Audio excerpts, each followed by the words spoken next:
Alors, bonjour et bienvenue. Alors, je vais vous montrer avec cette petite vidéo les possibilités de l'Asus Transformer passé en 3.1 à partir de la version non officielle qui a été trouvée sur les forums de XDA. Donc c'est une version qui est très stable, qui fonctionne très bien, mais qui n'est pas officielle.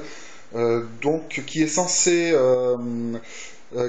apporter, vu à la Google I/O, qui est censé apporter le support des gamepads Xbox 360 et PlayStation. Et aussi PC, aussi les contrôleurs PC. Alors, après être passé à cette version, j'ai fait différents tests avec des gamepads. Et le contrôleur de la Xbox 360 n'est pas compatible, ça ne fonctionne absolument pas. Je n'ai pas réussi à comprendre pourquoi. Le contrôleur un contrôleur générique PC ne fonctionne pas non plus. J'ai aussi testé le contrôleur de la Freebox Revolution V6, mais ça ne marche pas non plus. Par contre, la super bonne nouvelle, c'est que le contrôleur, le bon vieux contrôleur que voici, c'est-à-dire le contrôleur de la PS3, un contrôleur officiel pour le coup, mais ça doit marcher, j'imagine, avec des contrôleurs non officiels, fonctionne très bien. Donc là, je vois qu'il est démarré, c'est ma PlayStation 3 qui s'est lancée. Je vais juste l'éteindre et je vous reprends tout de suite.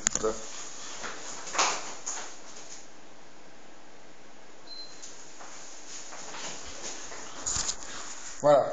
Donc, on se retrouve avec un contrôleur PS3 générique, une tablette Android 3.1 Asus Transformer et le câble USB de la manette. Alors, pour que ça fonctionne, il n'y a pas 36 trucs à faire. Il faut simplement connecter le connecteur USB, pardon. Hop. Voilà, ce qui est fait. Et là, on peut voir que le pad, il s'est mis en mode recharge. Mais là, ça ne fonctionne toujours pas. Il y a une autre manip à faire, c'est d'appuyer une seule fois, et de façon assez bref, sur le bouton PlayStation Home. Voilà, vous faites une fois, ça suffit. N'appuyez pas trop longtemps, sinon ça allumera votre PlayStation 3 qui est dans votre salon, et c'est embêtant, ça ne marchera plus sur Android après. Donc il suffit d'appuyer un petit coup, et là, on ne sait pas, il n'y a aucune information à l'écran, rien qui le dit, mais le pad est correctement reconnu. Alors comment savoir si votre pad est reconnu? C'est très simple.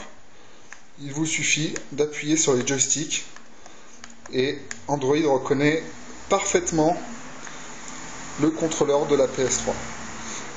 Les autres boutons fonctionnels, alors il n'y en a que 3 sur l'interface Honeycomb 3.1.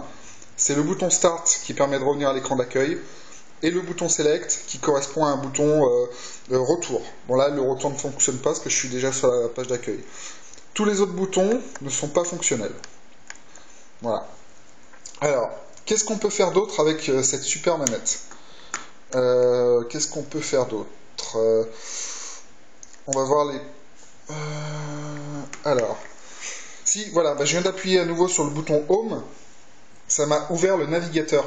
Voilà, bon voilà, encore une fonctionnalité. Et Select correspond au menu et non pas à la touche Retour. La touche Retour, je peux peut-être la trouver. Voilà, c'est la touche carré. Alors, nous avons croix, entrée, carré, retour, select, menu, start, écran d'accueil. Voilà, tout ça, c'est fonctionnel, c'est génial. Mais ce qui nous intéresse vraiment pour notre système, c'est de faire tourner des émulateurs. Alors, tous les émulateurs sont compatibles, les émulateurs qui prennent en charge les claviers, les touches hardware, qu'on peut configurer. Donc, on va s'intéresser, je ne vais pas m'intéresser à la Super NES, mais c'est compatible. Super NES, Mega Drive, tout est compatible. Mais je vais simplement vous faire voir deux choses qui sont vraiment très bien. C'est, dans un premier temps, N64 OID. Alors là, c'est Zelda Ocarina of Time, auquel j'ai assigné les touches dans le navigateur, dans le contrôleur, pardon. Hop. Et là, on a un Zelda Ocarina of Time jouable de façon très fluide. Hein. Je suis à 50... je vais baisser un peu le son. Je suis à 50 FPS. Donc c'est pas fluide à 100%, mais c'est très jouable. Vraiment aucun souci. Toutes les touches sont reconnues après paramétrage. Voilà, il n'y a aucun souci, ça fonctionne. C'est vraiment tip top. Voilà, c'est vraiment génial. On peut tester aussi rapidement FPSE. Voilà. Donc FPSE, je vous ai lancé en avant, juste avant, j'avais lancé Metal Gear Solid. Alors Metal Gear Solid tourne très très bien. Je pense que les autres jeux PS1 tourneront très bien sur cette plateforme Asus Transformer. Je suis à 60 frames par seconde, le jeu est très très très très fluide. Et surtout, la prise en charge du joystick est vraiment terrible. C'est fluide, on se croirait sur une PlayStation 1. Tout est compatible. Vous voyez, quand j'appuie sur L2, ça m'affiche bien les mouvements. On peut faire du double touche. Tout est compatible, il n'y a vraiment aucun souci. Voilà. Autre chose qui est vraiment très intéressant, c'est qu'il commence à avoir des applications qui sont compatibles.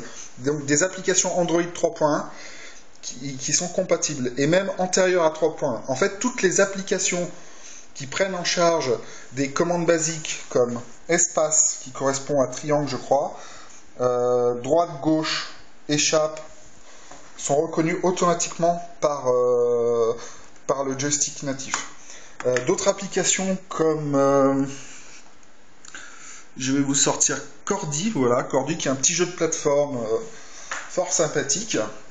Cordy, lui, est bien paramétré puisque les touches sont automatiquement reconnues.